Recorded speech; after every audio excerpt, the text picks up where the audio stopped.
It's November the 8th, December the 8th, 2025. How's everybody doing? There's going to be an earthquake in Japan. Got some small tsunamis, and they got a warning out for a mega quake. Now, it could be argued what we've seen in some places is a mega quake. But the numbers you're looking at currently on the screen here are in Shindu scale, which is on a scale of 7. So a 6 plus, the strongest intensity, is equal to a 9 on the Richter scale.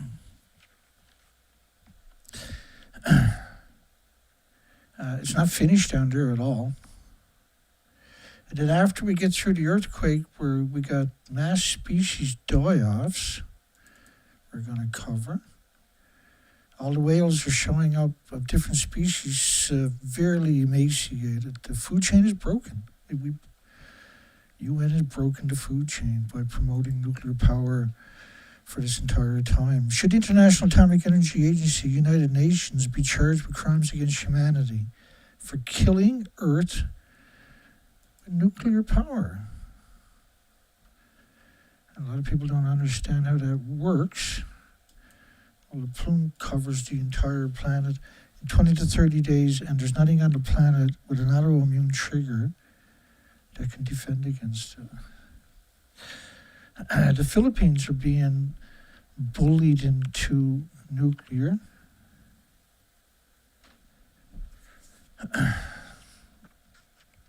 They're an earthquake and typhoon-prone country. I mean, it's absurd to suggest that there's anywhere safe there. We're going to start off with Less Than a Gram. It's a short song. It's about what they allegedly recovered out of the reactors at Fukushima Reactor 2, which is right alongside of Reactor 3 and Reactor 4. Now, officially, nothing got out of that building. Less than a gram got out of Reactor 2. They recovered. We'll be right back.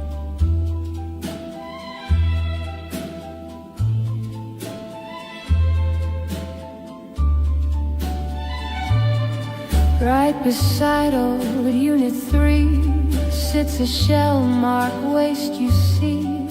Tanks of resin stacked with care, holding what the pumps caught there.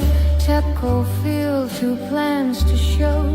One says yes, the other no. Each awaits a coming call. Neither clears the path at all.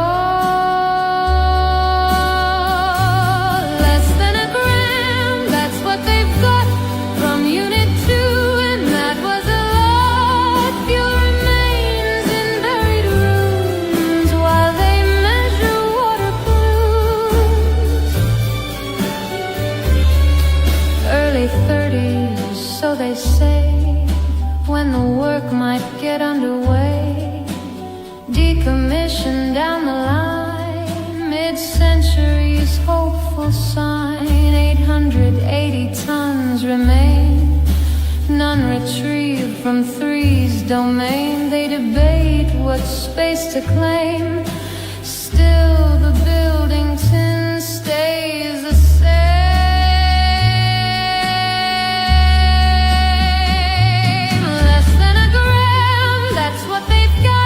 From Unit 2, a careful shot, not from 3, not from 4. Still they work around the door, less than a gram.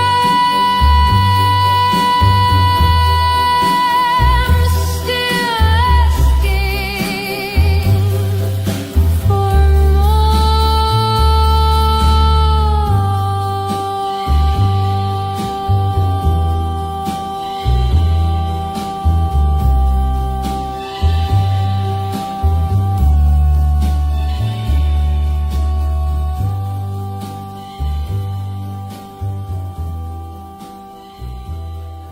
I love it.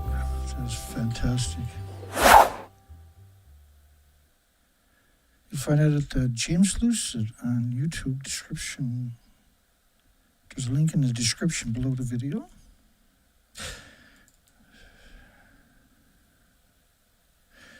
Here's the attack in February, which is, according to Russia, was a false flag.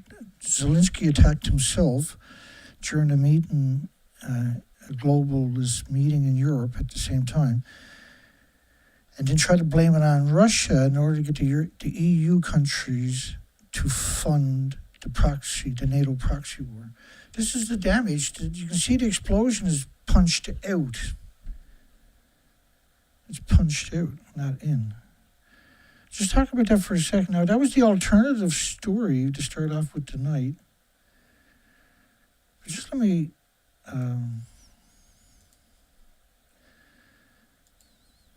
let's talk about that for 1 second. I'll show you what's really going on with that story. There's no leak.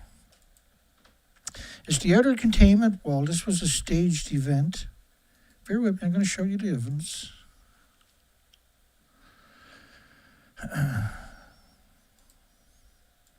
I'll pick up on that story sometime in the week. So this is the hole. Now, behind it is the actual containment wall. So it's on the front side of the containment wall, on the inside. The damage is interesting. What you're looking at there is a walkway right up where the explosion is to. Guess who's hanging out there? The degenerate International Atomic Energy Agency.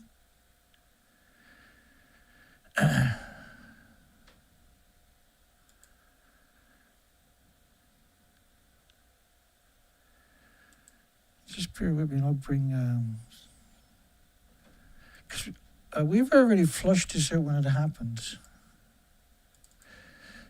Right, so look at the walkway, which is where they planted the explosives. And this was at the same time as Zelensky. There is no leak. There is a leak. Chernobyl never stopped leaking. It already contaminated 9,400 farms and islands in Scotland, United Kingdom. Telling people there's a leak is suggesting there was nothing gotten out. And when you hear the word leak in the context of a nuclear meltdown, whoever wrote the story should get a kick in the balls for being a scumbag. These are nuclear meltdowns. Calling them leaks is completely inappropriate. And now the United Nations is claiming that it's not safe there, but this is the damage. It's completely irrelevant. It was repaired right away. It's a fraction of the building. We have the video of the drone. We have the footage of inside. We have actual footage and pictures of the drone that landed inside. And we've got to jump into the earthquake. So let me just cover that because controversy is going on. Here it is. Here's the rest of the drone. It's on the wrong side of the wall to damage the containment. Which is, like, all you have done was put a $1 billion plus contraption that was on railway tracks, and they rolled it over the emission to try to slow down the emission. I mean, it's been hemorrhaging. If you go back into my anniversaries videos of Chernobyl, you'll get a really good handle on what's Chernobyl already done. It's catastrophic. And so this story is a distraction. You don't even see smoke damage. Like, we've covered this extensively. Here's the drone. There's the drone engine. It was laid there. There was we got the video of the drone. The drone bounces off the roof, the so-called drone. The whole story is insane, but let's keep going here. We got an earthquake. Let me turn that back up a little bit. Get my equalizer. I've been playing with it because I'm an idiot. And there you go. Let's get after it. So we got an earthquake. We got one story I want to cover before the earthquake. It's only going to take a minute. This was just now the government, the International Atomic Energy Agency, the nuclear industry, blah blah blah, have all come out and said that nothing was contaminated. There was nothing got into the ocean. Less than a gram was recovered from reactor 2 kind of routines. This is absurdness. The whole story is crazy. No matter how you look at it, this story is, and the industry is very good at confusing people. So just. I apologize that we're running back and forth in these stories. So this was reactor 3, the stump of, and reactor 4. The reactor 1, we got actual videos of the explosion, but nothing got out. Nothing got out. It's ejecting 8 reactor cores from the fuel pools at the top of reactor 3 on March the 14th. Behind me, you see March the 14th. And March the 12th for reactor 1. Reactor 4 doesn't even exist, but officially they got all the fuel out of the fuel pool, which are at the top of these 190-foot buildings. Reactor 3 and 4, these are stumps. Hey, you want a good laugh? Here's another good laugh. You like this one? The Canadian small modular reactor is a freaking skyscraper. It doesn't look like that. It's a 24-story building. It's 239.6 feet. 240-foot building. They're going to have half of it underground. This is a 24-story building. That's the size it's going to be. Half of it's going to be underground. That's a small modular reactor. And some in the nuclear industry, the International Atomic Energy Agency, and the rest of us, they're compartmentalized, sadistic, twisted little minds. The boiling water reactor X. Let's get after it. So this story here, we got to get to the earthquake. So the earthquake's coming up in about a minute. We're just going to run through this because I meant to show this last night, right? There's a link below the video, that link right there, which will take you to that report. But this is just a quick breakdown. So officially, nothing happened. Nothing got out. Nothing got out of that buildings, okay? The explosions never happened. The buildings are not destroyed. Dana's full of shit. And no matter how much evidence I bring to the table, I'm going to be censored. But that doesn't mean the truth is not the truth, and the truth here is the truth. That's what we bring to conversation. Here we go. So they're only looking at cesium 134, 137. Why would you only look at that? Why would you only acknowledge that? The biggest byproduct is curium isotopes, not cesium. Cesium brutal, don't get me wrong. Cesium that covered North America, according to the French government, their studies, of a spike of 1 million, 10 million atoms per cubic meter of air can't be ignored, should never be ignored. I'm just saying, like, if you want facts, I'll give you facts.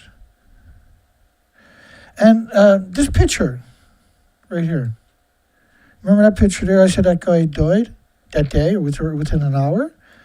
He stood right alongside of 25 sieverts, right? He's along the leg of it. That's the leg to the stack, the tall, skinny chimneys, right? Which is held up by 3 of these legs that vents the fuel pools off-site. But at the very base here is 25 sieverts. He's there spraying reagents to try to bind with the fuel particulates to bring the numbers down a bit. He's in a paper suit. He's not an academic. He's not a scientist, not a journalist. He's never known anything about nuclear in his entire life, only what Simpsons or SpongeBob taught him, or Spider-Man or the Hulk. He died that day, for sure. 3 sieverts will melt your organs. 25 sieverts, you die that day, period. 3 sieverts melt your organ, you die a few hours later or the next day. The radiation levels found at the base of the stack is potentially lethal. No, not potentially. 25 sieverts. It's not like there's one piece there that's emitting 25 sieverts. It's everywhere. That person died. He probably died 10, 15 minutes after that picture was taken. He was put there on purpose to die. His job was to die.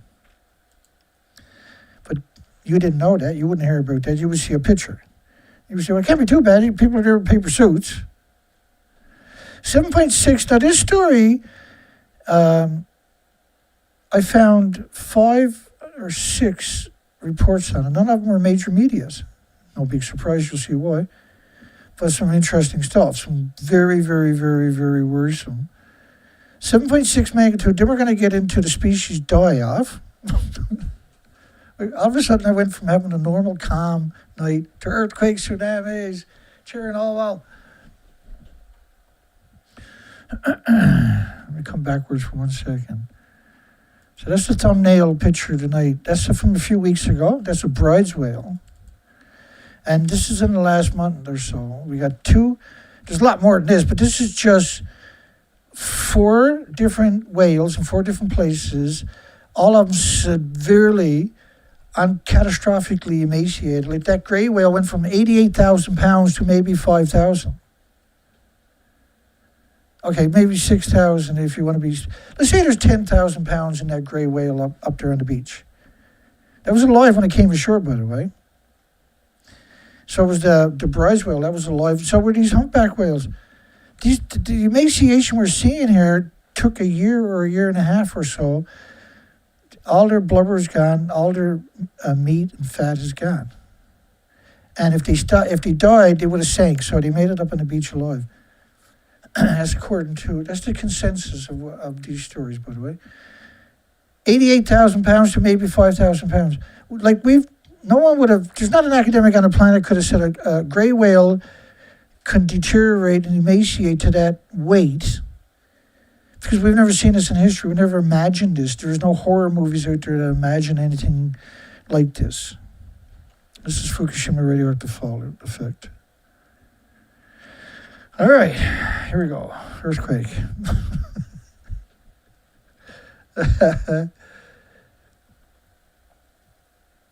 .6 magnitude quake hits northeastern Japan. 7.6 magnitude quake hits northeastern Japan. These stories are complicated, by the way, and I'll show you why. Just bear with me. It's important, by the way. If you want to know about the earthquake that's just happened in Japan, you need to know a few things. Oh, my goodness.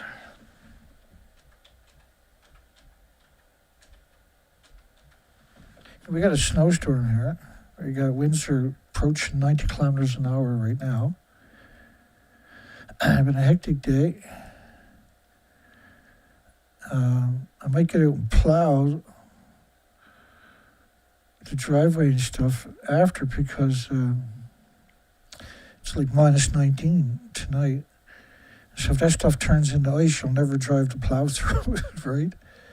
Or I'll see. I don't want to, but I might have to. All right. So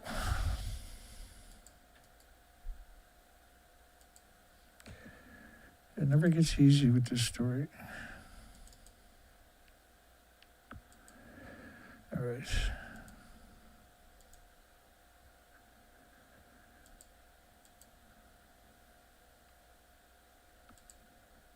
It's complicated. We'll get right after it right here. Here we go. So back in 2018, Hokkaido, which now just had an upper 7, an upper 6 on the Shindu scale, which is a 7.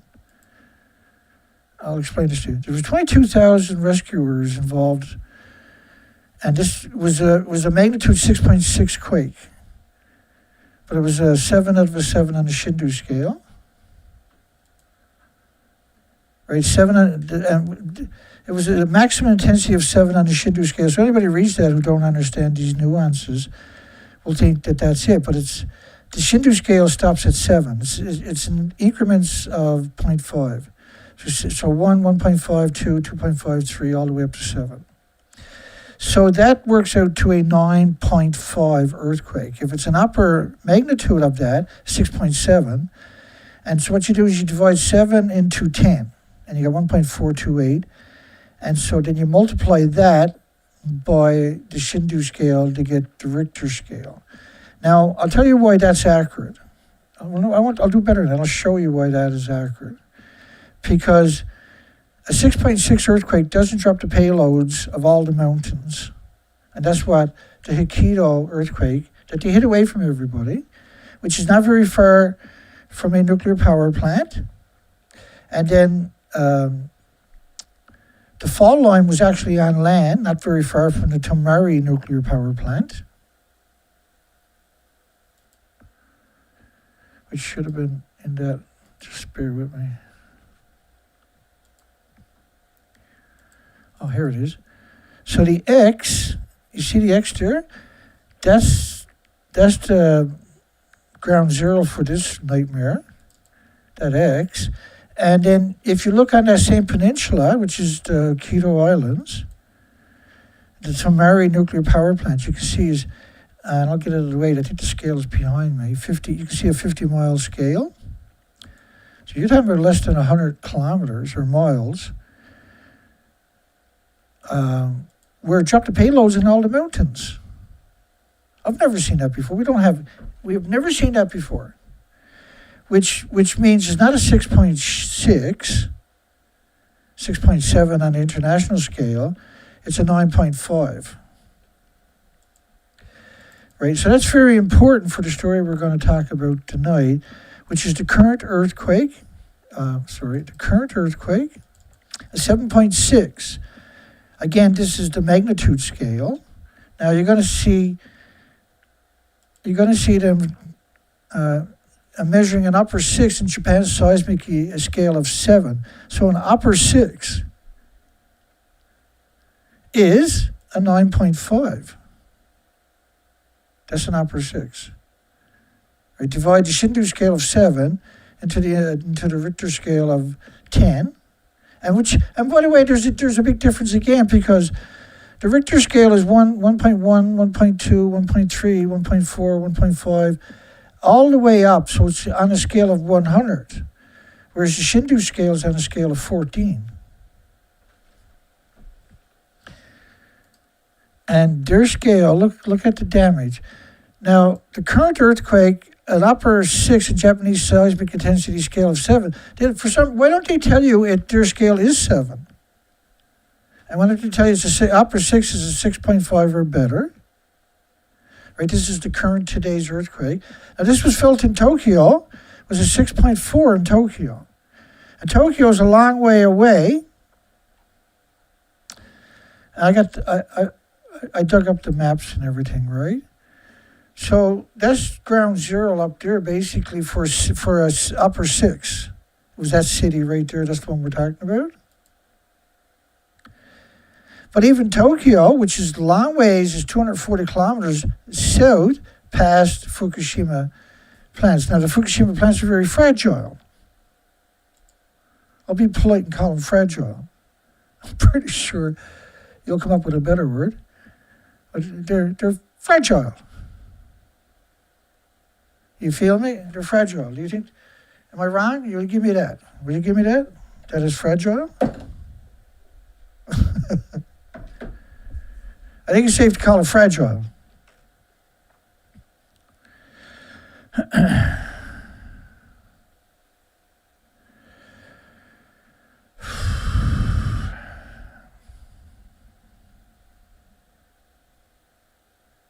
Hello, everybody. Stenogram, that's what they say. So officially, nothing got out of these. So the grams, the sign about the gram was this joke of a multi-million-dollar robot that was just a big fishing rod. It was like $48 million to build a fishing rod. And the fishing rod went down in the reactor 2, allegedly, and tried to get some samples of the fuel so they could figure out how to decommission it. But if they wanted samples, they could have got samples. All these reactors are identical. And at the top of the buildings that no longer exist, each of these two, for instance, would have had 8 reactor cores in the fuel pools 150 feet above these stumps. They're gone. Officially, that never happened. But clearly, it happened. And because it happened, we have mass species die-off. But currently, we have another earthquake. These reactors are very fragile. Okay, so maybe we'll make some ground here. Don't mind me. I'm frazzled from everything that's going on, and we got a snowstorm, and just the thought that I'm going to have to go out after and finish plowing everything out before, because it's going to be minus 19 in about an hour and a half or 2 hours. So I wake up tomorrow morning, I'm gonna smack my head off something if it tries to plow it, because it's gonna break whatever I got there. The snowblower's not gonna work against it if I go out tomorrow morning. It's just gonna be a sheet of ice. If we got ice down here, you wouldn't believe it. Everything's froze up. I'm hoping might be able to get to Skidoo, get out and do some research for species tomorrow. That'd be awesome if that happens, but I still got to take care of business, right? I still got to plow the driveway or take the snowblower out and deal with what the plow plugged in there just before we went live. And I just put warm socks on, clean, dry socks back on. My socks were wet. No abnormalities were reported by nuclear plants. How can you quantify that assertion in Hokkaido? These nuclear plants are massive. These are cities. You can't quantify that there's no abnormalities. And all the nuclear power plants have been, including Fukushima, where there's still lethal doses. It's just an ugly industry, this industry. So whenever you got a big earthquake, they're going to come out and say, there's no damage to the nuclear power plant, go look at something else, don't look at nuclear. You should be looking at nuclear when you see these connotations. Degenerate, disgusting parasite, Tokyo Electric Power Company, there's not a decommissioning authority. The only reason you're in charge is so you don't blame the nuclear industry for what's killing our planet. Because they're killing our planet. At some point, this world is going to go nuts on the United Nations. The United Nations is going to become enemy number one worldwide at some point in the near future. They're just a bunch of just idiots. They're literally sadistic idiots. The chicken X of chicken X have gravitated to the degenerate UN, which is a military-industrial complex, according to Eisenhower. They are just a burden on everybody. They don't have any authority over anybody, but somehow or another they corrupted 195 countries and their militaries. Should the disgusting parasitic International Atomic Energy Agency and United Nations be charged with crimes against humanity for killing Earth with nuclear power?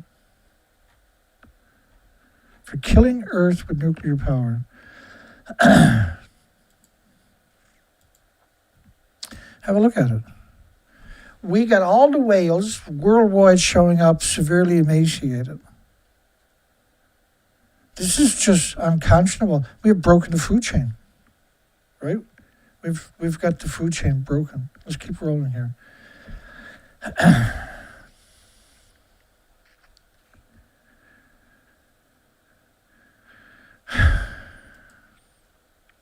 So ground zero, or the biggest shock waves, are right here, but also on Hokkaido, which has successfully buried its last major earthquake that I showed you pictures of a few minutes ago, where it dropped the payloads of all the mountains as far as you can see.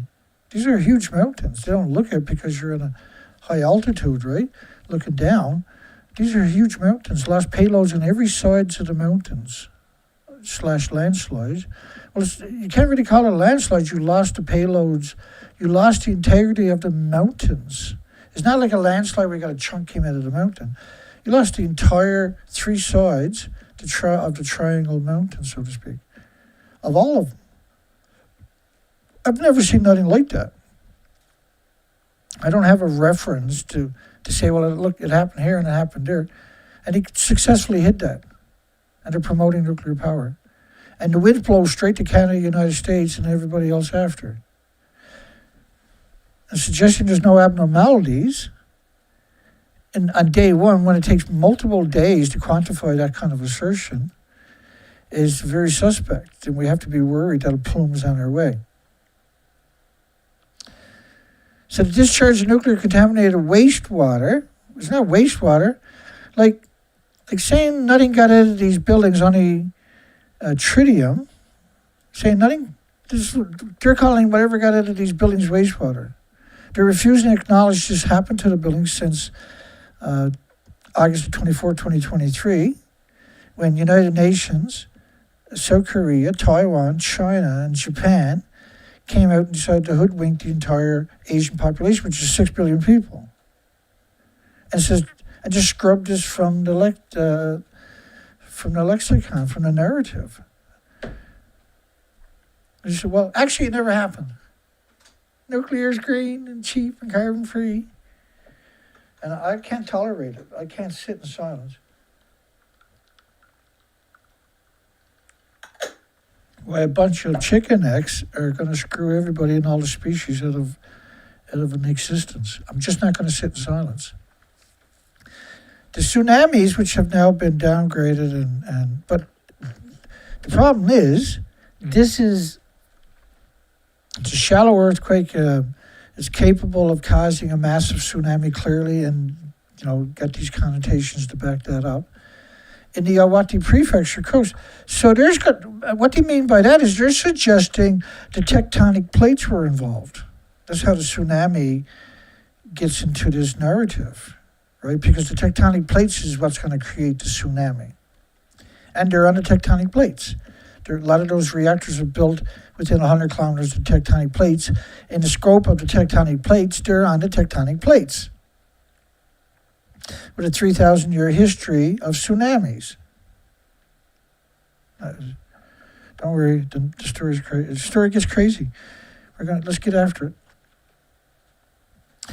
Magnitude 7.6 earthquake east of Aomori triggers a tsunami warning for Iwate Aomori Prefecture's Akito, which is the farthest prefecture, the most northerly, which is an island.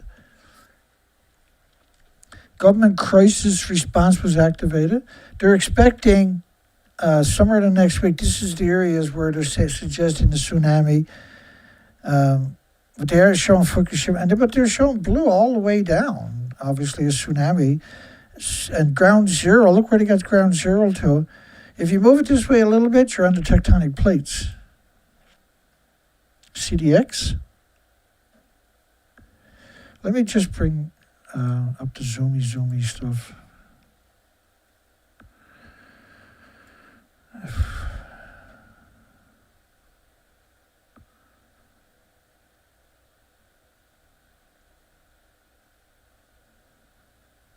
Yeah.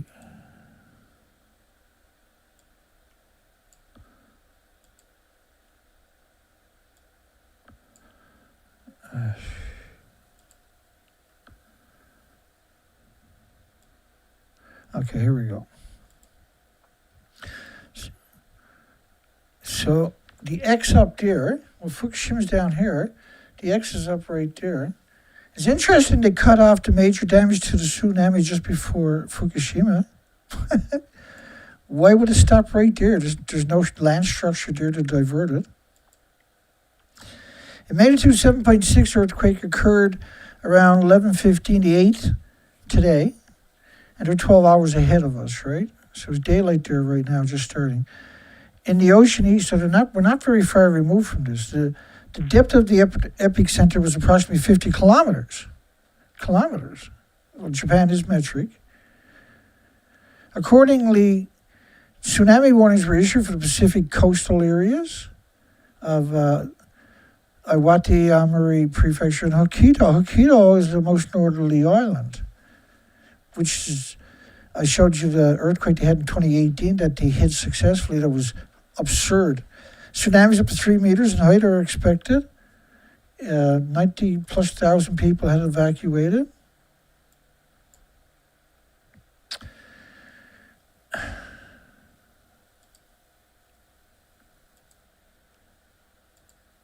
me come back here.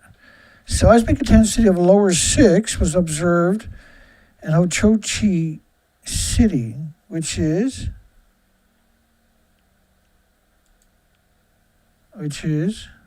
right there.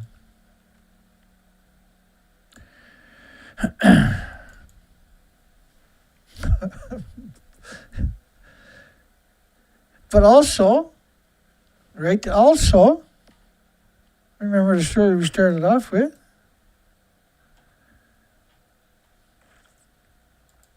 No.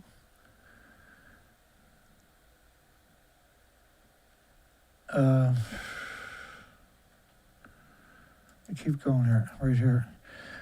But we also, as you'll see as we get to it, let me just get rolling here, including Hokkaido, which is up here, right? That's Hokkaido up there. And see Sapporo, that's close to the nuclear power plant that they have there. At the eastern tip of Japan's Honshu Island, the depth of the epicenter was approximately 50 kilometers.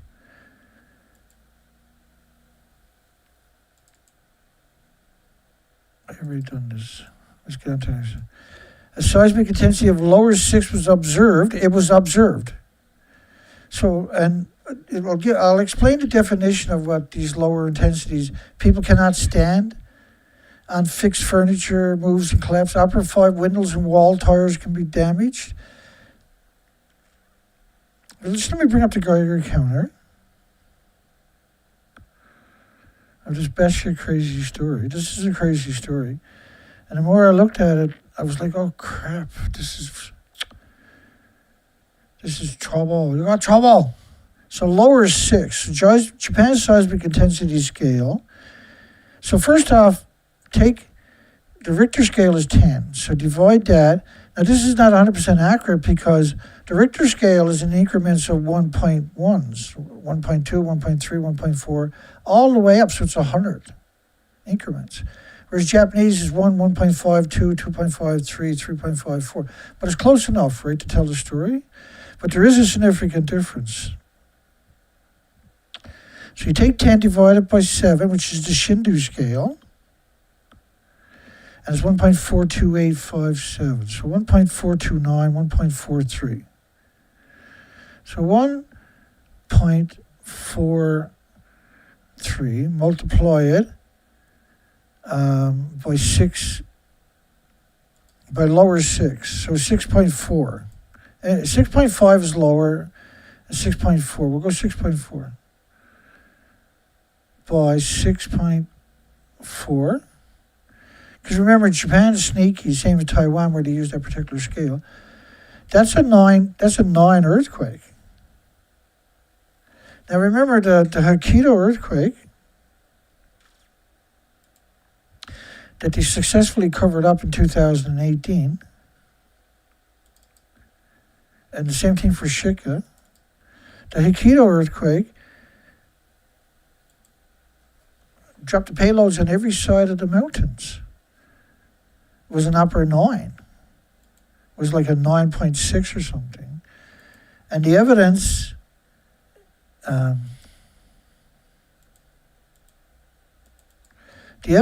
is the fact that it dropped all the payloads on all sides of the mountains. These are not landslides. These are losing the mountains. It shook the mountains apart. We've never seen a single mountain do this in history. And we have all the mountains have done it, as far as you can see from 30,000 feet. So don't think for a second they won't do it again, okay? Don't fantasize that they have any kind of integrity or anything else, because these people are completely out of control. At lower 6 intensity, people cannot stand. Yeah, because it's a 9.15, it's a 9.2 on the international scale. That's why they can't stand. And the same thing for Hokkaido, that's why they lost the mountain. They call that a 6 magnitude on the Richter scale. A 6.6, but it was actually a 7 on the Shindu scale. So like if you have a 6.6 on the international Richter scale, it's not going to drop the payloads of all the mountains. It's not going to rip every mountain apart.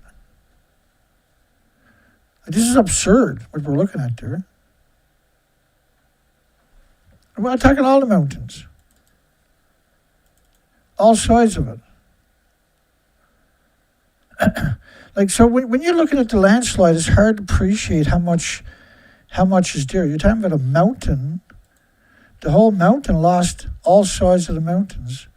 I'll give you a little closer idea of, the story is crazy. Let's keep going here.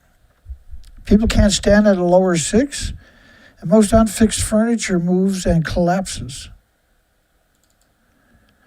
Even at upper 5, windows and wall tiles can be damaged. I dare say. So an upper 5. So let's just look at what an upper 5 actually works out to when you compare it to the Richter scale. Right? So an upper 5 is 5.7. 5.5 is a lower scale, sorry. So say 5.8. And then multiply by 1.8, 1.4, 1.43. So that's an 8 earthquakes, eh? But because like a 5 to most people that know a bit about earthquakes will say, well, who cares about a 5? Well, you should care when it comes to Taiwan and Japan, because they're sneaky. Sneaky little serial killers that are wiping out our species. With an intensity of upper 5, which is a 5.8, 5.9 even.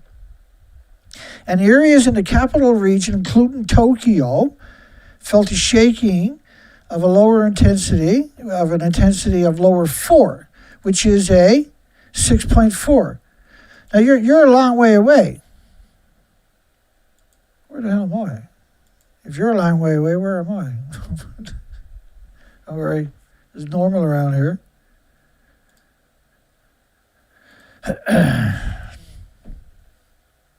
So Tokyo,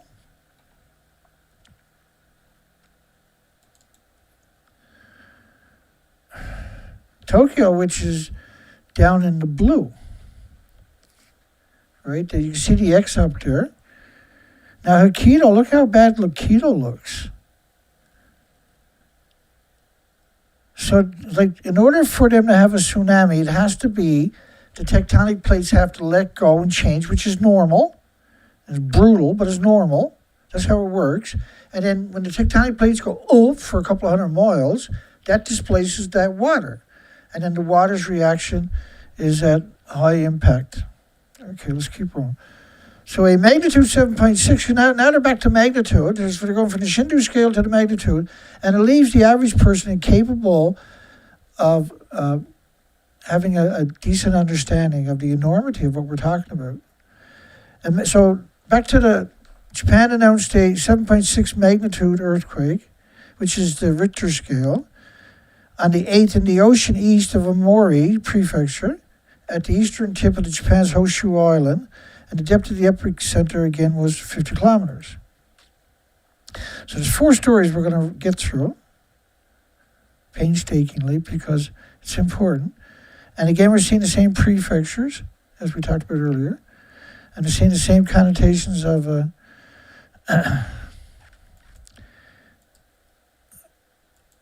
we already went through that. Okay, let's jump over here. So strong intensity of 6 plus.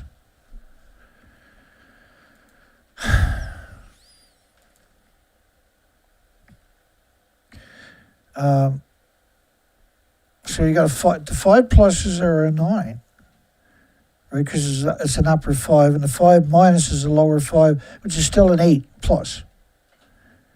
So that whole northern peninsula of the Japanese islands, and a 4 is a nasty earthquake, and a 4,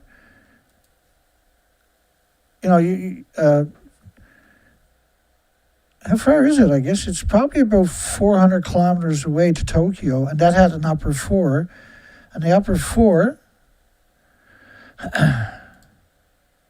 is a 6.4 on the Shindu on the Richter scale. And to keep it confusing on purpose, it's not an accident. She downgraded from a 7.6 to a 7.5, whoopie-doo. And the tremors were an intensity of an upper 6 in Japan's seismic intensity scale, Shindu scale, of 0 to 7. So they actually put the 0 to 7 there. And an upper, because most people don't understand the upper, how Japanese scale, Shindu scale is a 1, 1.5, 2, 2.5, increment, right? Whereas international scale is increment 1 to 10 all the way up, which is 100 increments. 6 people at that point, which is shortly after, It could take 2 or 3 or 4 or 5, 6 days before the enormity of this to come out. A couple of years ago, the earthquake they have off the Fukushima reactors, not very far out, it came out about 2 weeks later that there was 7,500 schools were damaged, but there was no damage at ground zero where the fragile reactors were. Right, so there's no damage. The earthquake had to go right past these destroyed remains to damage 7,500 schools, which showed up on the insurance claims, right? That wasn't all that got damaged. It damaged high-speed tracks in 1,000 places, for instance. But it done no damage to these fragile buildings. It didn't shake a plume out of these buildings, really. That's interesting. How's that science actually work? Hang on. Right, do you get the frustration, let's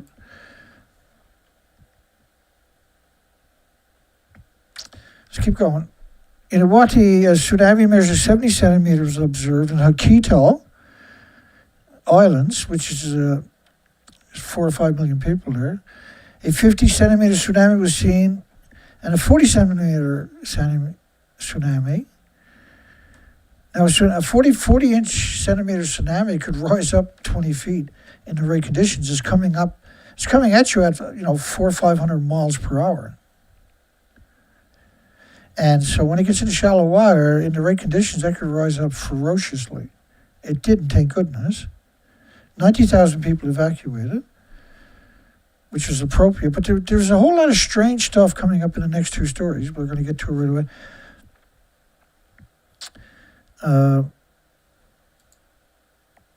So when I'm grabbing this stuff, I'm tendency, because I'm grabbing it for long-term records too. So I got a tendency to grab all the extra information. Long period ground motion recorded. The motions are slow, large amplitude seismic waves with a frequency of 2 seconds or longer during a large earthquake. Such motions are known to have a significant impact on high-rise buildings, which is Tokyo, which we know was an upper 4. An alert for a potential megaquake. Now, that area also has the Rokashu nuclear reprocessing plutonium mixed oxide facilities right there at ground zero. Now, they're not in business, but they're storing the fuel there. They've imported a lot of that fuel back from France and from United Kingdom, from Sellafield and from La Hague in France. So that's very concerning, because why would you build that facility? They've been working on it for like 28 years. You still haven't got it running, but they're close. Who knows? You might actually get up and running one day. But they have a lot of fuel stored there, and a lot of plutonium mixed oxide fuel, and a lot of plutonium. Such class 3 waves are strong enough to make it difficult for people in a high-rise building to stand up, which we're talking about. This was a story I was also got in my pile, and James put out a song about it. Church leaders oppose proposed nuclear power plant. Now, this is an abandoned power plant. It was being built during Chernobyl time, right? And when Chernobyl happened, this got scuttled. But this country has 20 typhoons a year. And the typhoons now have become, I don't know how to destructive, and everything else doesn't quite fit how severe these things are. Like, we've seen winds there at over 225 sustained miles per hour coming ashore. And then the question was, what was the point of rebuilding when you're going to have winds like that from here on out? These are post-Fukushima numbers. And the recent typhoons they had there, but they also have massive earthquakes. And they've had some doozies there this year. So this is a wrong place by far to build such facilities, because these facilities are very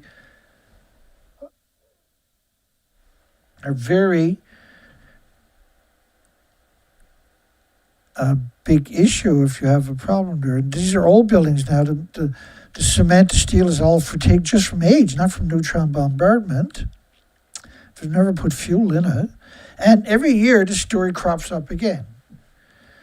Now, if you know anything about the Philippines, I happen to know quite a lot about it. And I love the Filipinos, and I love their culture. I love them. I really do. They're special. And they still run by cash there. They have bank cards, but that's just to go take money out. You can't use a bank card anywhere unless it's a big ticket item, like a big dealership or something.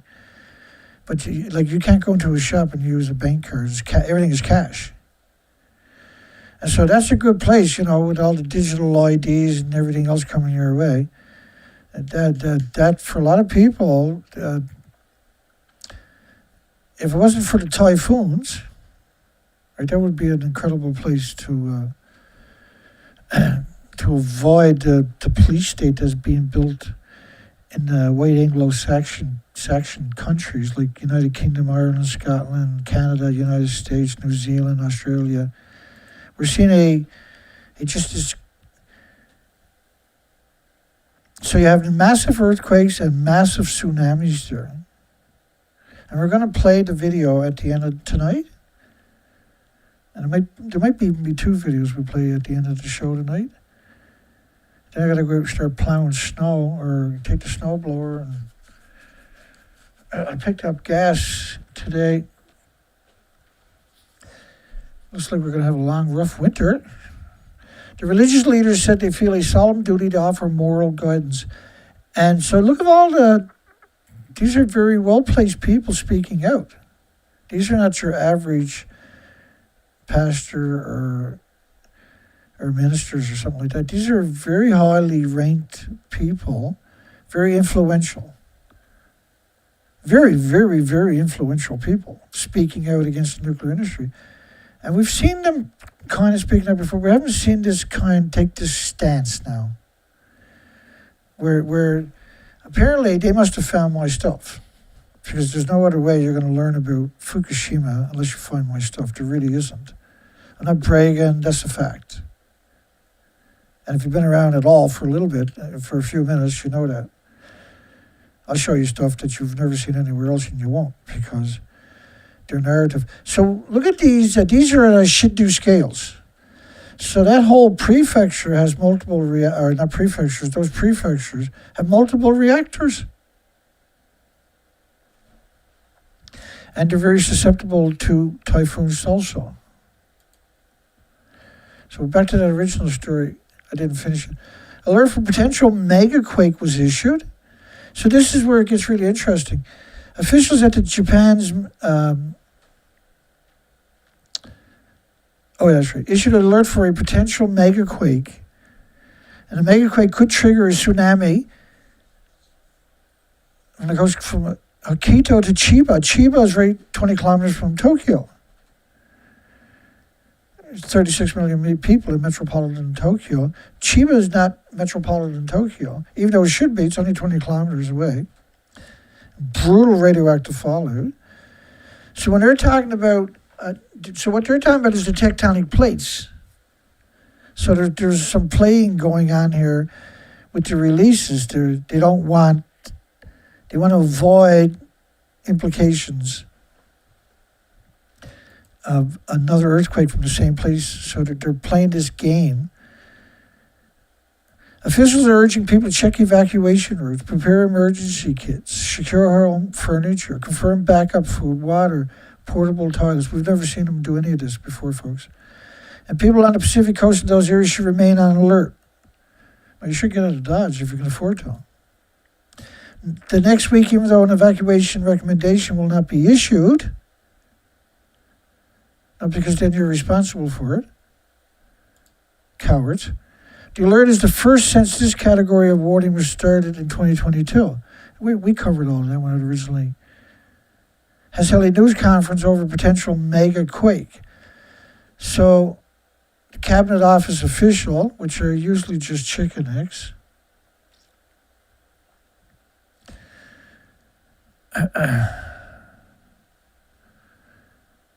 There's a possibility a large-scale earthquake with a magnitude of 8 or higher could occur as a follow-up earthquake along the Japan Trench.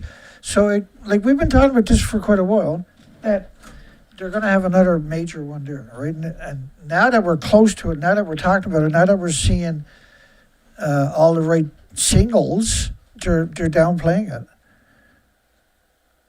It could, it couldn't. It eventually it will, though. It could be tomorrow, it could be next year, it could be 1,000 years. Well, it won't be 1,000 years. They're very active tectonic plates.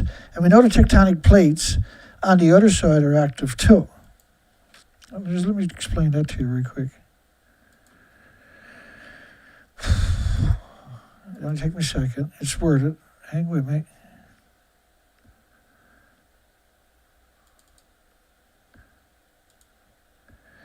And Japan's a very complicated story to talk about in the first place. It's the third biggest economy on the planet on top of that. All right. I'm pretty good. I'll provide you with the documentation. How much more do you need?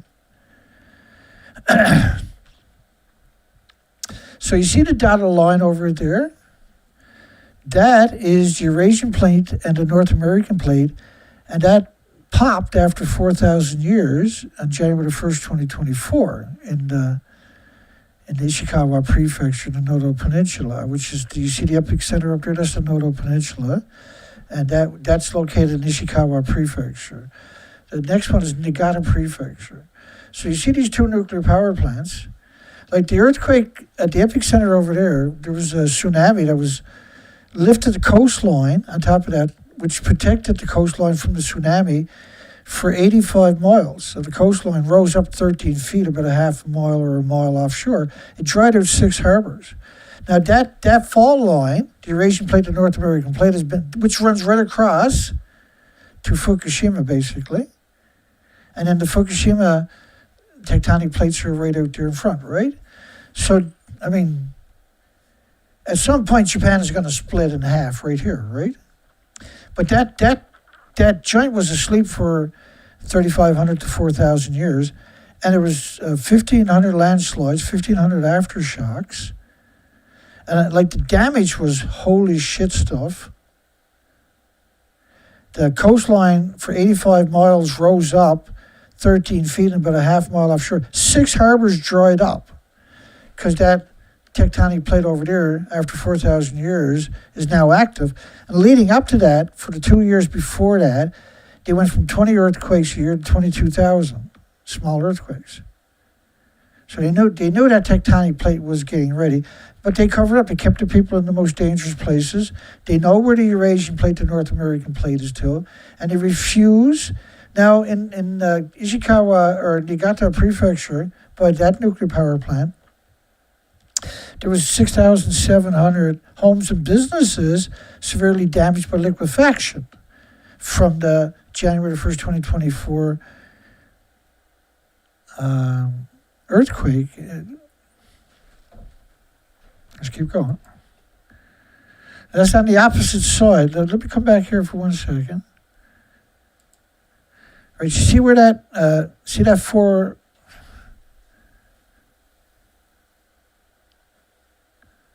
Oh, that's not the right one.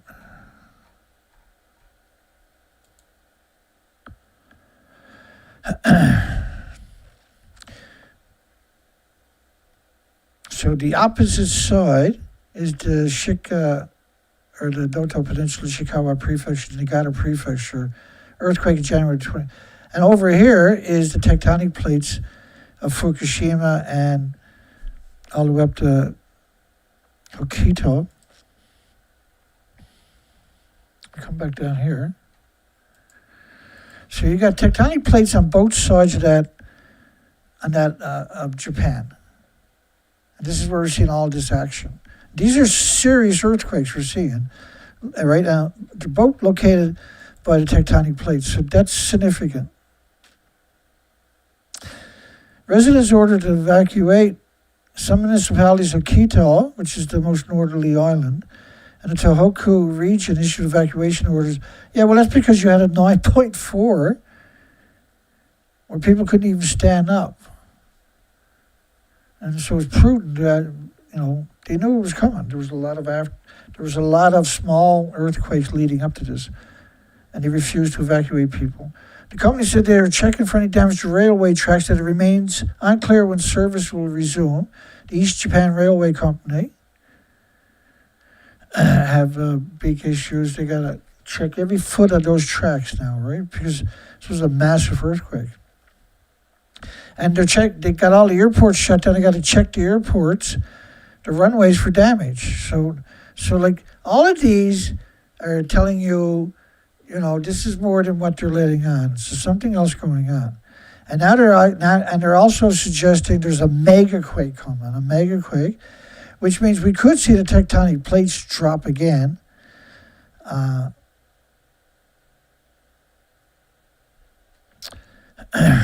Along the Fukushima Prefecture.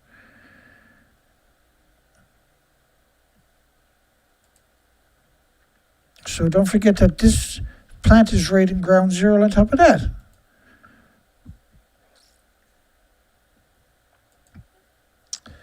No abnormalities at the nuclear plants. You can't quantify that. It takes days, if not weeks, to quantify that assertion. And nobody's going to go in and check Fukushima's reactors to quantify that assertion, by the way, because you can't survive the exposures. Your organs melt after a few minutes. So you can't quantify that there was no abnormalities when the whole thing is an abnormality for the next million years. They confirmed there's no abnormalities at the Fukushima Daiichi, but how are you going to do that when each of these buildings had 9 reactor cores melt down?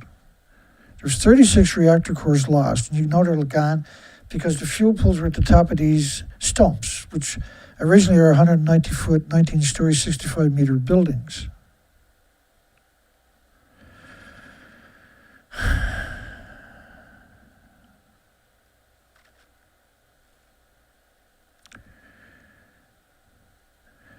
And we got a big solar flare coming too.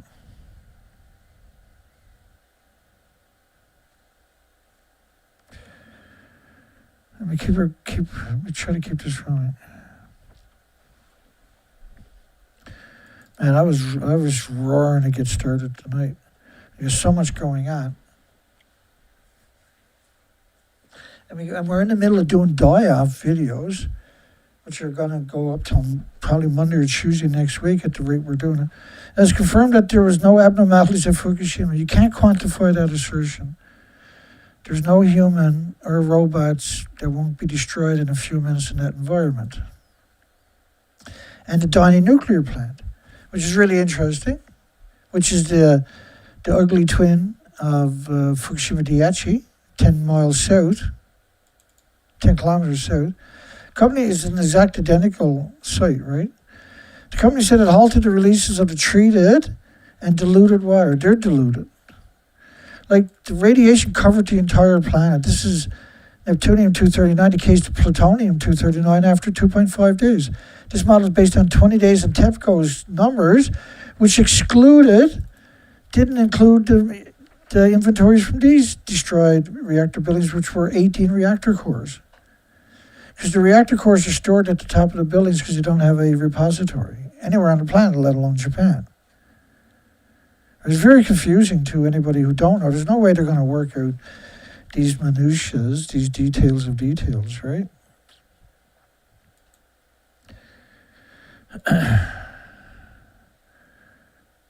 TEPCO ordered employees at the facility to evacuate. TEPCO should be charged with crimes against humanity. So should the nuclear associations, and so should United Nations. They're the ones that are promoting nuclear everywhere and providing the funding through their contacts.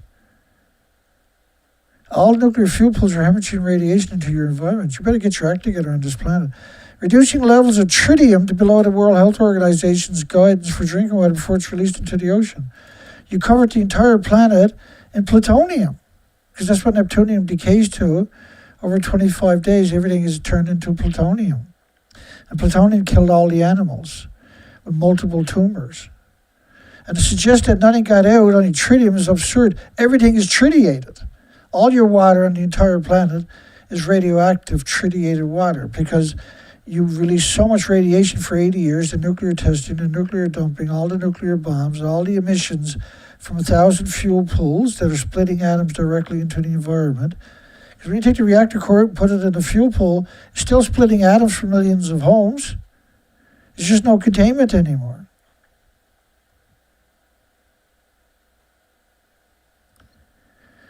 The company said it halted the release of the treated and diluted water. So there's what they're trying to say, and it drives me nuts. They're saying nothing got out of this and everything was filtered. You can't filter fuel particulates because you have a meltdown in the filter. The filter becomes so radioactive after 20 minutes you can never change it. It'll melt your organs so no humans can approach it. Right, the Arriva system, the French system is the same as the ELP system, and the same thing as the Curie system and the Curie system. None of these are capable of working because you're aggregating fuel particulates. The fuel particulates are still splitting atoms because you particulated the fuel from around 36 reactor cores. It's really quite simple, but if you don't know anything about it, it becomes lost on people. And that's a real big problem because this is so important. So you particulated 9 reactor cores. You particulated another 9 reactor cores. You turn the fuel into particles. The particles are fuel. So they're still splitting atoms for millions of years. So wherever they ended up worldwide, they're splitting atoms into your environment. The problem with the chain reaction, once the fuel goes through the cycle and gets into the fuel pool, it's splitting atoms. It's a perpetual disease factory for millions of years. So when you blow it up, you don't change that. You just put these elements worldwide where they're splitting atoms. It's the worst case scenario for a planet with 8 million species. It's the best way to exterminate. And there's nothing on a planet with an autoimmune trigger can defend against it.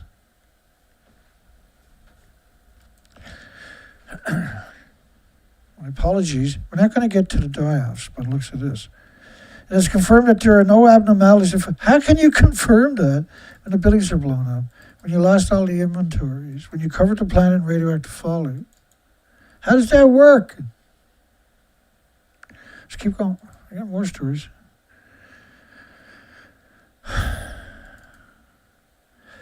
Northeastern Japan rattled by an earthquake and tsunami alerts.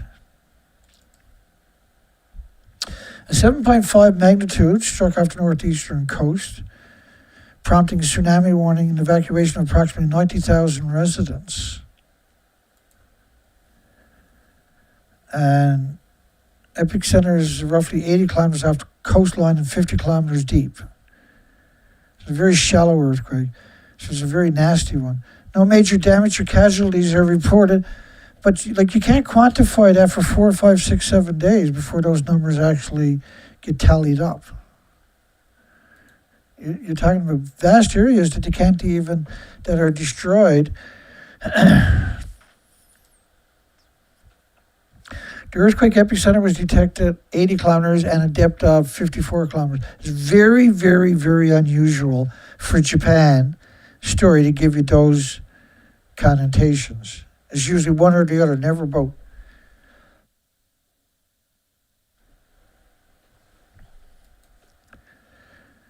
But seismic scale tremors of upper 6. An upper 6 is not a tremor. An upper 6 is a catastrophic event.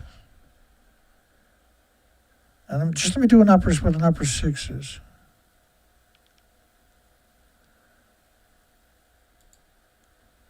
Upper 5 is an 8.2 on the Richter scale, because Japan uses a Shindu scale of 0 to 7, the same as Taiwan. An upper 6 is a 9 earthquake, 9.15. You see the center number, the 9.15? That's a lower 6, not an upper 6, by the way. And they're talking about an upper 6 in Honchikyo City, Aomori, which is right here. Severe enough to cause structural damage. Well, these are massive earthquakes. You can't stay on your feet when this is happening. And we know these waves are very long waves.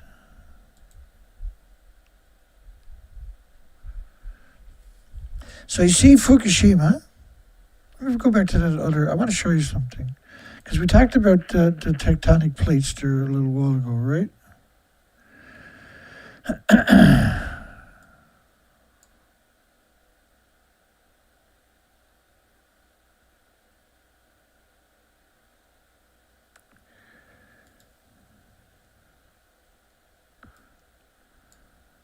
And this one.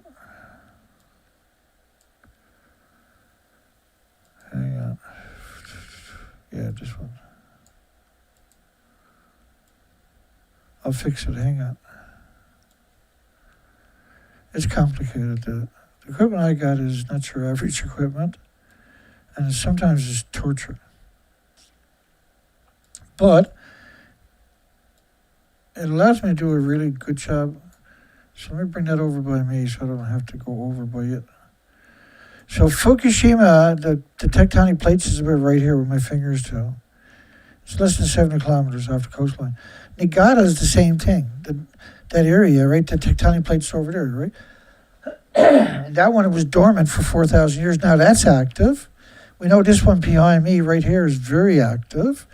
And then when they're talking about tsunamis, they're talking about the tectonic plates on this side, which I'm very worried about because we've been watching this unfold over a very long period of time. We got all the whales are emaciated of all the different species. Bear with me. And I can tell you something right now, that's quite concerning. So we're going to cover a little bit of that tonight.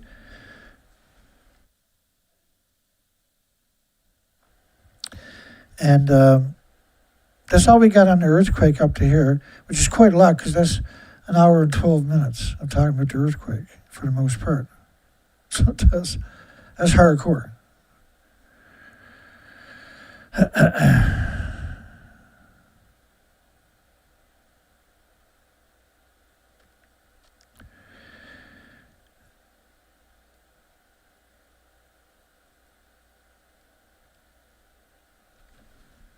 We got Atlas 3I is finally everybody will be able to see that on the 19th of this month. And there's so much AI videos showing up about that. I've never seen anything like it. There's so much controversy, appropriately too, unfortunately, about it. That doesn't make any sense. You know, it's from a different galaxy. It's not from the Milky Way galaxy, which we're from. When you see these types of emaciated whales all the time now, at post-Fukushima, we've never seen this before Fukushima, it's time to do a double look, okay? I'm looking for attacks from predators on humans increases. That's one of the things I research. I'm always out there, because I have so many different projects I'm doing at the one time for news cycles, for instance, plus the nuclear news cycle, Fukushima news cycle, 24-hour cycles, and then animals and whales and birds, mysterious dive is typically emaciation is what we're seeing. I don't know in this case. After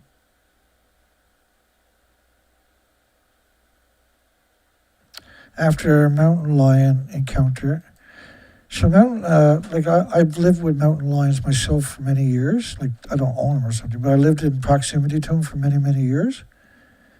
Like, they will come through your garden proximity. They're a very formidable animal. Conservation groups preparing to perform necropsies on dead sperm whales.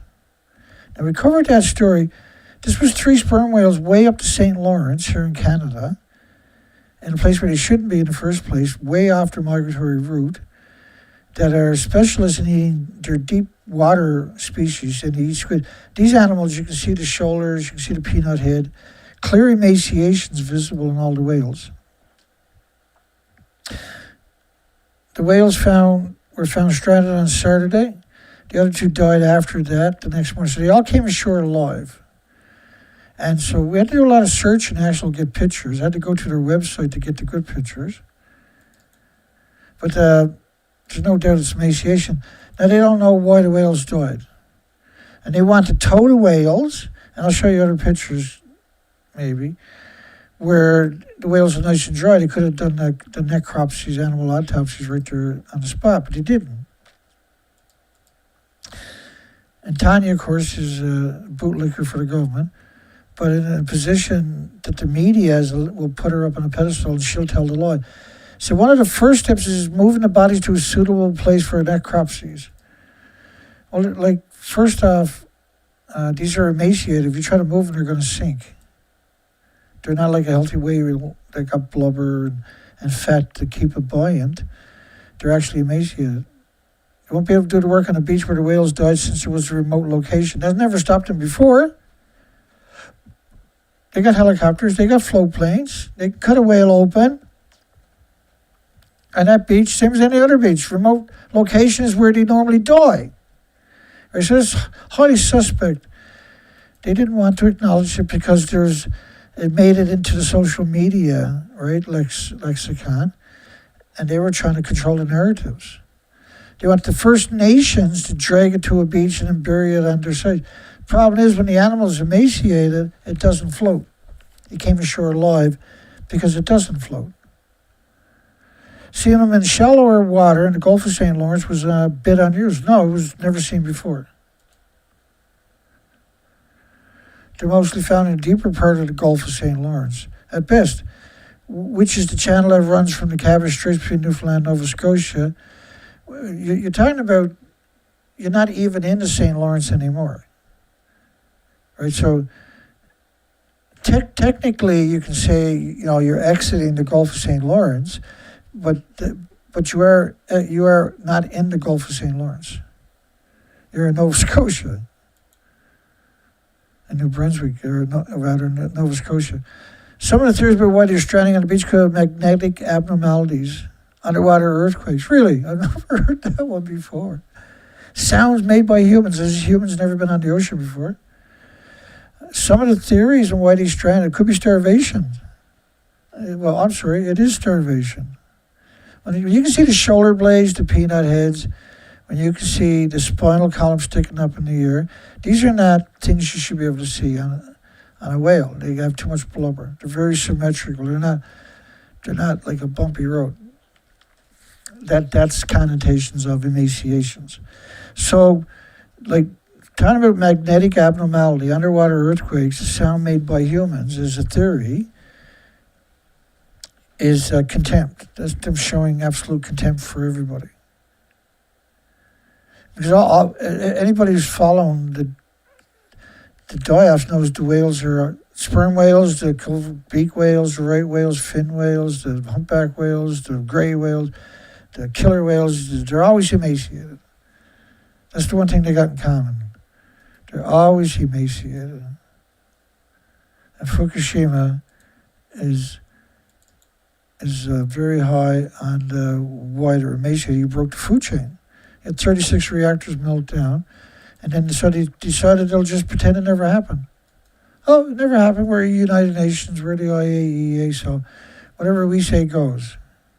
So it never happened. Should the International Atomic Energy United Nations be charged with crimes against humanity for killing the Earth with nuclear power? Because that's what we just done. And we've done it for 80 years. But pretending this never happened, that's just too much. That's too much. Nobody has the right to sit in silence while this is going on. Right? You have to denounce them at least. It's simply unacceptable to pretend this is not happening. When a single animal is stranded, he said it could be because it's sick or old, or confused. Got Alzheimer's from radiation. But when there's more than one, he explained, it would usually mean they're fairly healthy. Like, that's not a healthy whale. That's nothing close to a healthy whale. That is an emaciated animal, and that's why it's where it is in a place that it shouldn't be, in desperation. He said a necropsy is extremely valuable. You don't need to do a necropsy to make a diagnosis that's an emaciated animal and it died of starvation, period. Attempts to rescue beach sperm whale was complex. Complex. And why did they show you such a faraway picture? I've never seen this before. 3 sperm whales that beach themselves near PEI. So I went over to the Marine Animal Response to start chasing them down. And they've done animal necropsies all the time. You can see they're there, they can cut the animal open and see what's in his stomach. You don't have to be a genius to do it, okay? Every fisherman goes through it the first time you ever go fishing and clean the fish. They figures it out. It's magic. It's weird. Anybody could figure it out. But when you see the peanut head, when you see the shoulder blades, when you see the tail, and they avoid showing you these certain profiles where it's easier to define it. So when you see the animal like that, there's no reason they can't cut its guts open. But from what we see is emaciation is just typical. Sperm whale, killer whales, covert beak whales, you name it. It's emaciation. The third, in poor conditions. They came ashore alive. It's a tough spot and it's not in good condition, which means it's, we'll get that in a minute. Keep distance of 200 meters from the whale and leave them be. Let nature taste it. Who are these people, right, to tell you that you can't look at a whale? You can't get close enough to have a look at a whale. The whale's dead, how come you can't go look at it? Well, they don't want close-up pictures circulating. 150 whales stranded in Australia, that was 7 months ago, on a remote beach on the Australia coastline.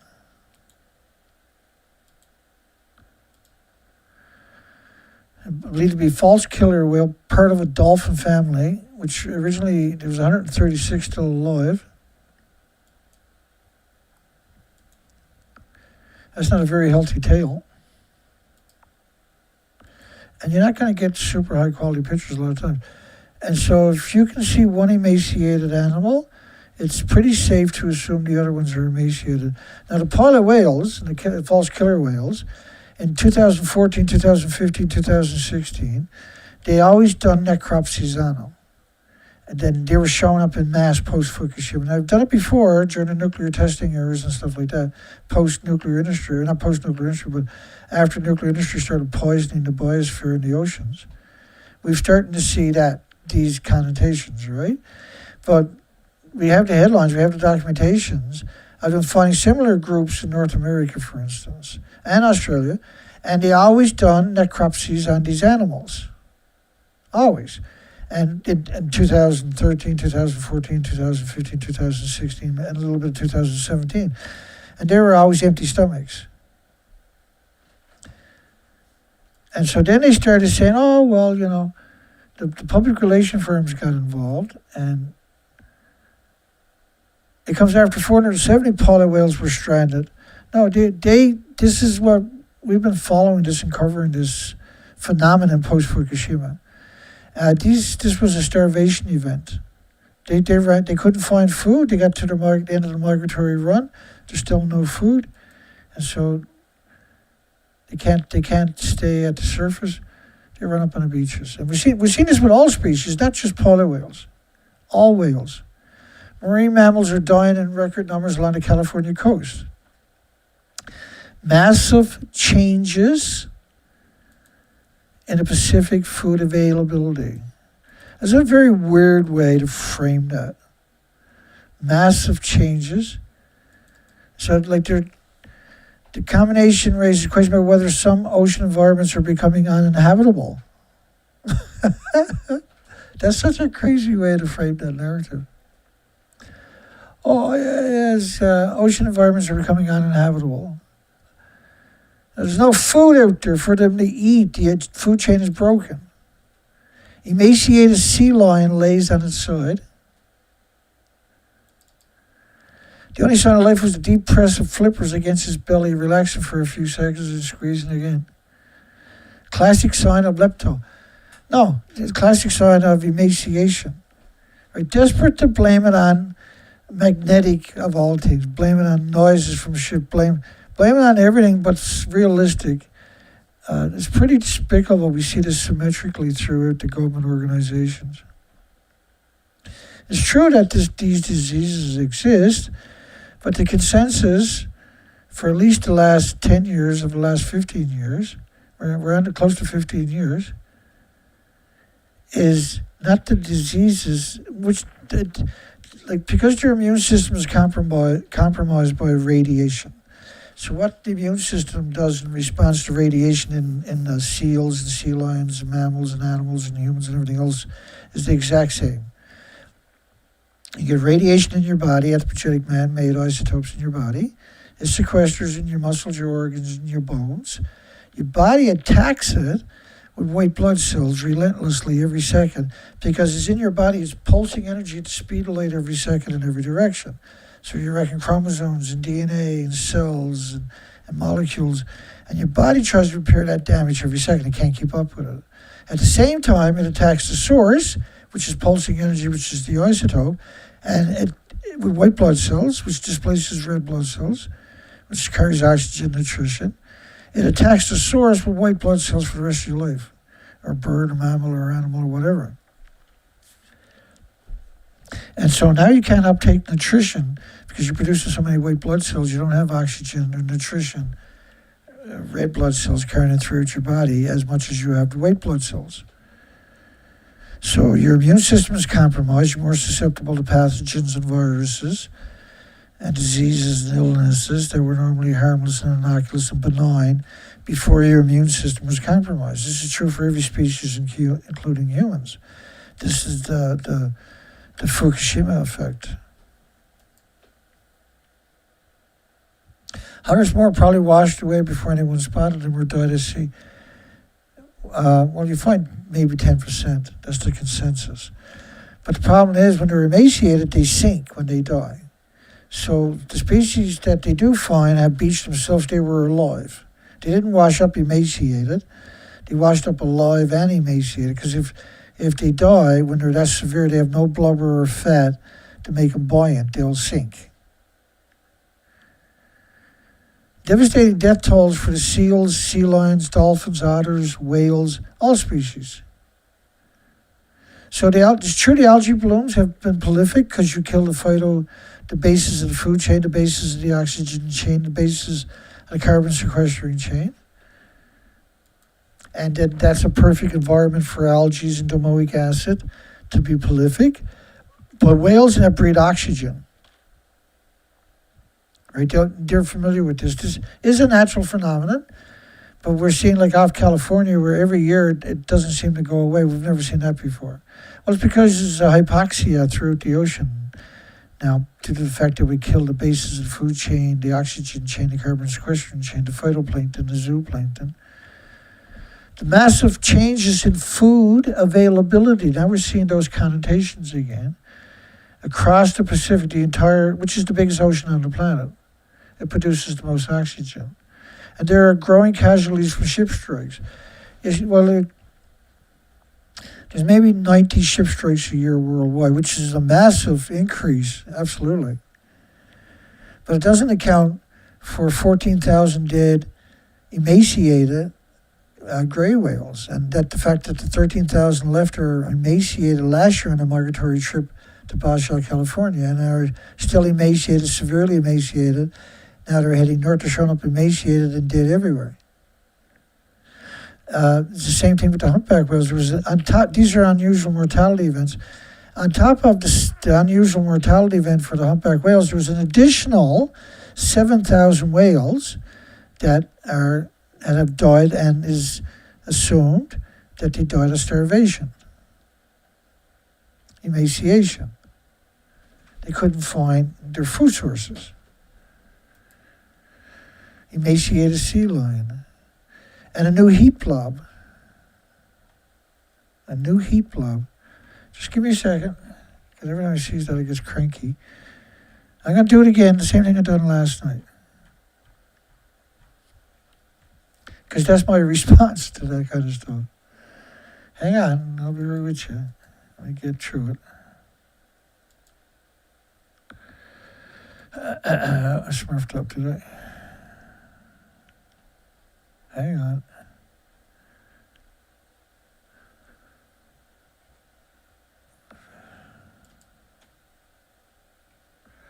I screwed up. Heat blob. New heat blob. Okay, right there.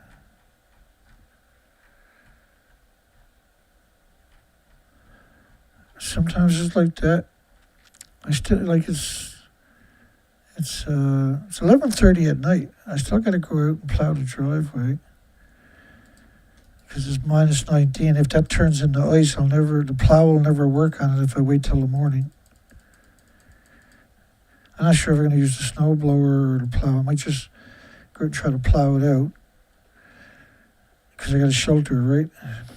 It's minus. Hang on. Here we go. Okay, so a new heat blob, which is what they try to blame the die-off. Well, there's a heat blob. It's the Fukushima fallout has killed the ocean, right? It was a French-German study showed in 2013. Bear with me.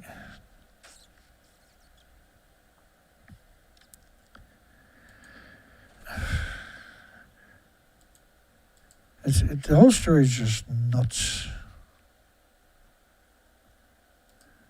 And let me explain that to you, if that's possible.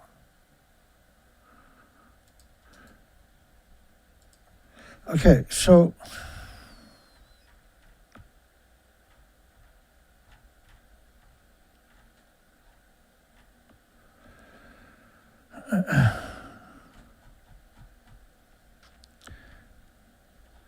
none of that makes sense.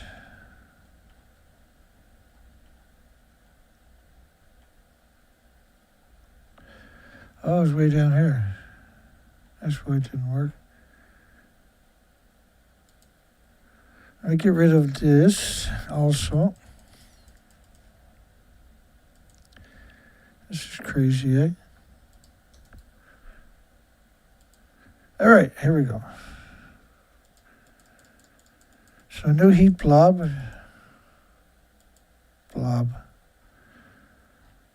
And then my response to that is,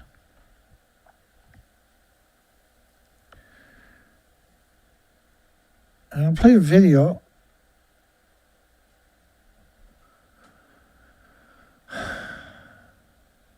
There we go. Scientists and the blob. This was an explanation of the blob they talked about earlier, right? A few years back. And because we cover these die-offs, and you can go to my playlist and you'll find just a brutal amount of it. This is a song, it's called The Scientists and Their Blob, B-L-O-B. I'll be right back after this. This is a great song. But it talks about, and it's by James Lucid on YouTube, filmmaker and a musician. It talks about the blob, how it's used to manipulate us. It's a lie, right? I'll be right back. It's a great song. It's only short. Birds washed up, feathers torn, scientists mumble. Eyes are worn, shake their heads, say what went wrong. Check the numbers, drag it along. They write their books, shake their hands, watch it sink into the sand.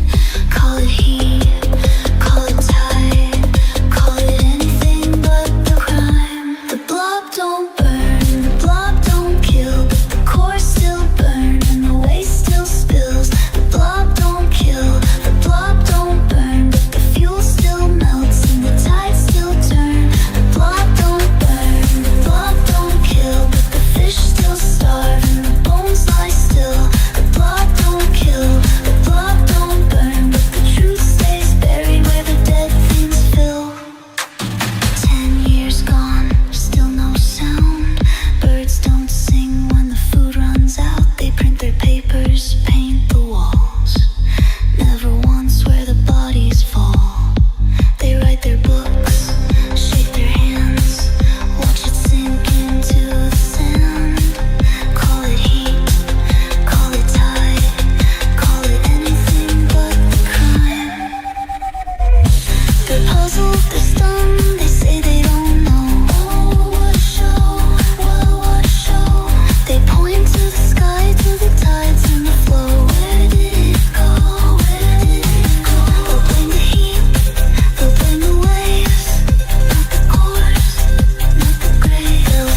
out.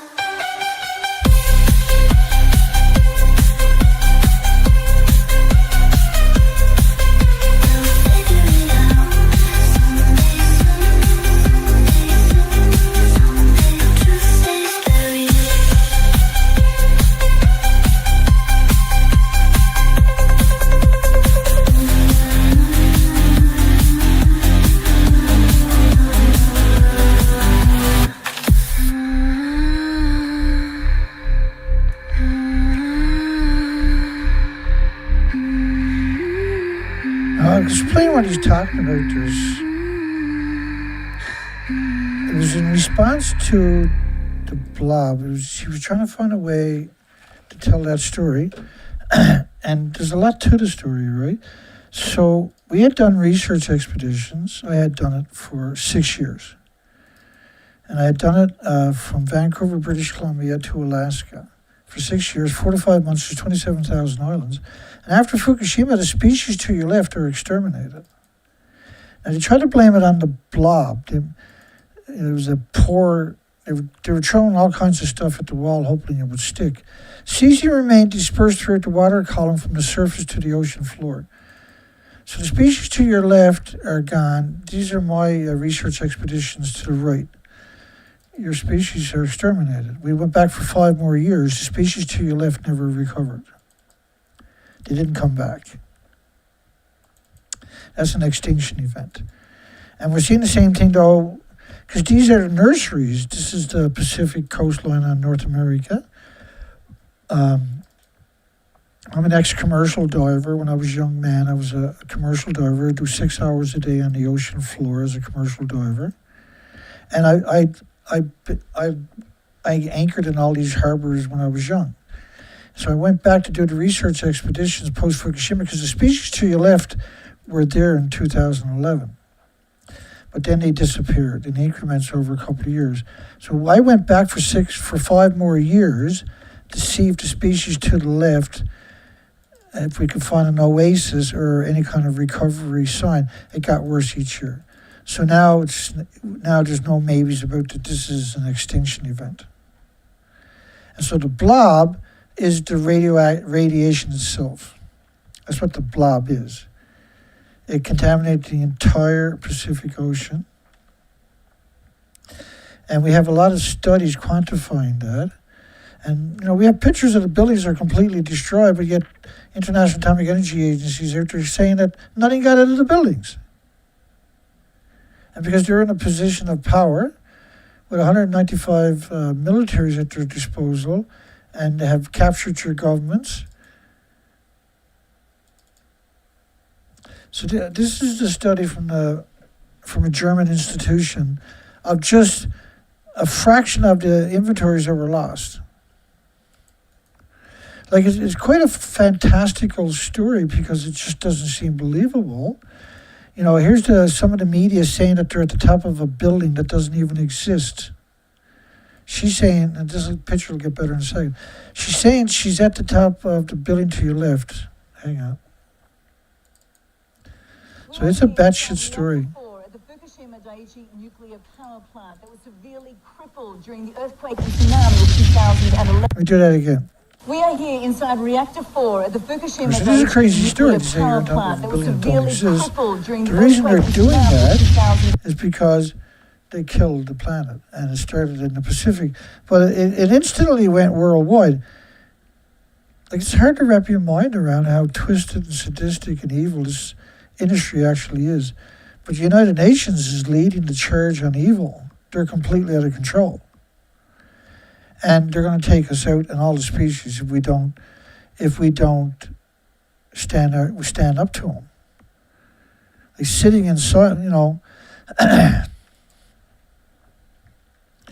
the industry is crazy. And so some people will argue, it's United Nations, Dana, everybody knows who they are. Yeah, but United Nations, whenever you talk to United Nations, they'll always put a disclaimer in the stories. This is Anna's Clark version. International Atomic Energy Agency, which is United Nations, is not a regulatory agency and not in a position to judge or approve the soil, the water, the fuel, the dumps, or anything else. It's not a regulatory agency. But because they have captured your governments, your universities, your medias worldwide, so emaciated, and they show you these pictures. It's severe emaciation. They would have died without intervention, right? I found some terrestrial mammals, like raccoons, skunks, and coyotes. And whether these are introducing new strains of bacteria to sea lions on the beach or other way around is not known. Well, their immune system is compromised from the starvation. And it's severe starvation. And so theoretically, they can pick up all kinds of illnesses and diseases and autoimmune deficiencies and injuries and illnesses that they normally would have just laughed off. But because their body's compromised, severe emaciation, and massive changes in food availability and distribution across the Pacific. So they're talking about the entire Pacific. It's not just California, it's not just New Mexico, it's not just Alaska, it's not just, like, the ocean is broken. We have broken the food chain. Her hip bones and vertebrae are jugged jarringly underneath her blubberless skin. That's an incredible statement. But they're seen as symmetrical. Almost 100% die-off for baby seals for many years post-Fukushima, because the food chain is broken. So again, they're trying to blame it on domoic acid. And we've seen this over and over and over. When the test, like, they'll make those connotations, but when the test finally comes out a couple of years later, because we followed through on it, it wasn't domoic acid, it was starvation. Domoic acid doesn't cause starvation. It takes a long time for a 1,000-pound sea lion to whittle down to 100 pounds. These are not the stuff that domoic acid causes neurological problems right away. Right, they die shortly, allegedly short, within a week or so. The emaciation takes months to lose all their blubber, all their fat, right? I'll give you a better explanation of that, actually. Approach the sunbathing sea lions, the skinny one they were after, the skinny one.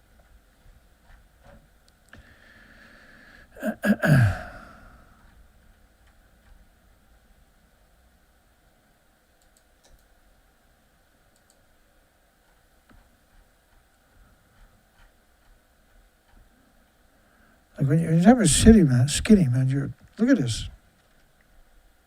It's unbelievable. Let me just talk about the gray whales. You see the gray whale up there? All the gray whales left are like that. All of them. I'll show it to you. Hang on.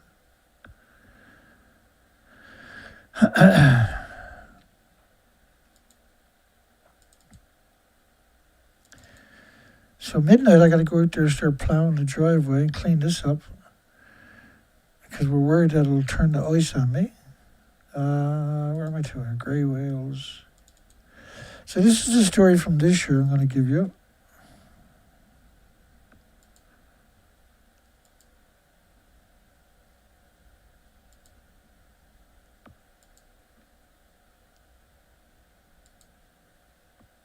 Okay, here we go. This was July? April the 18th. I got quite a few of these stories. Sorry, let me go back to the headline. Gray whale die-off feared as starving whales migrate north. And I was like, oh, crap. Thousands of gray whales, it's 13,000, from Baja, California, are in such poor shape. They were already in poor shape / emaciation. Last fall, when began their 12,000-mile migration to breeding. They didn't find any food for 12,000 miles. The whales we're seeing are extremely emaciated. And you can see it from the shoreline, the bulging ribs with the shoulder blades and the vertebrae visible even from the shore. It's extremely emaciated. It's horrific. They're not going to survive. Right? All the whales are showing up, of all species, severely emaciated. All the whales of all species. If that doesn't frighten the living daylights, yeah, what specifically does, I wonder? Do you know what I'm saying? because this is severe emaciation we're talking about now. This is this year's, the bronze whale up there, that has no fat, no muscle left on it. Because we've never had the ocean broke like this before. We've seen this in all species, though, for quite a few years now. But now we're seeing even more severe emaciation examples showing. These are all alive when they came ashore. I mean, this humpback whale, the emaciation is absurd. Same as the one across from me. This is rib cages and vertebrae and shoulder blades and peanut heads. Like, holy smoke. It blew my mind. And then that gray whale there, recent gray whale, and the bronze whale a few weeks ago. And we cover this every few weeks, every 2, 3, 4 weeks. We're covering extended shows on this.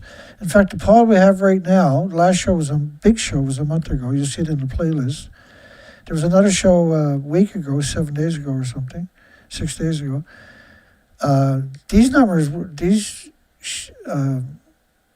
of all different species showing up severely emaciated, this is our worst nightmares coming true. And very soon we're going to have to deal with the fact that all the whales are going to disappear. The gray whales will be gone in a year's time. There's no way they're going to survive. There's no food out there for them. We're going to pick up, we are going to cover the earthquake again tomorrow night. We're going to come back to this, pick up after the earthquake stories tomorrow night. We're going to start covering the die-offs because we have a massive amount to get through all the insects and birds and mammals and animals to cover. Because otherwise the pile gets so big, it takes a lot longer to get through. So we're going to try to, but we don't rush through. We're very methodical. We provide the documentations for our assertions.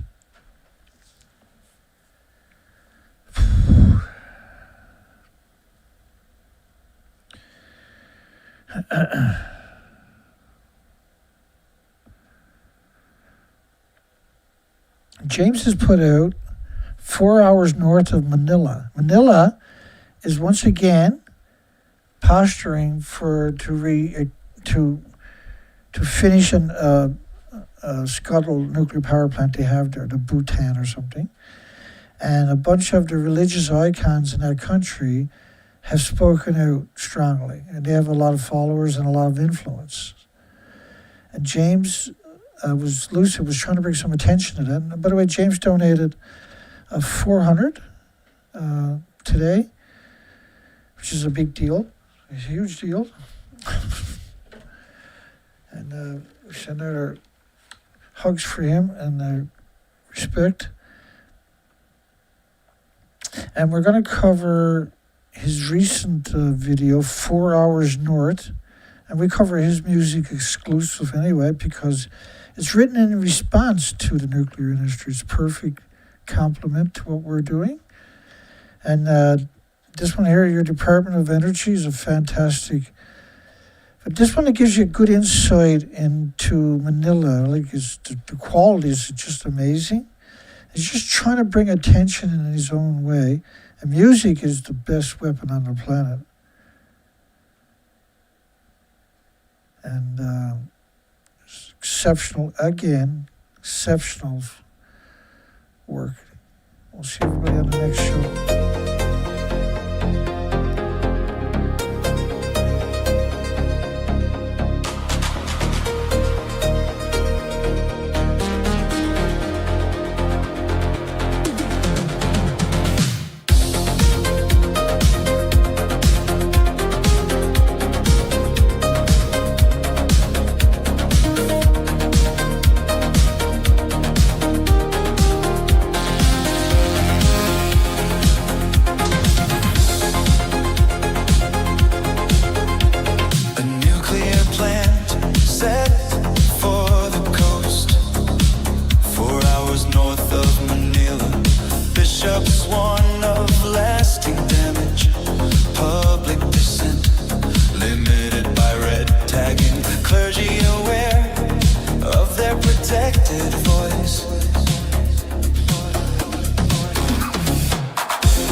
shows how coastal failure endures.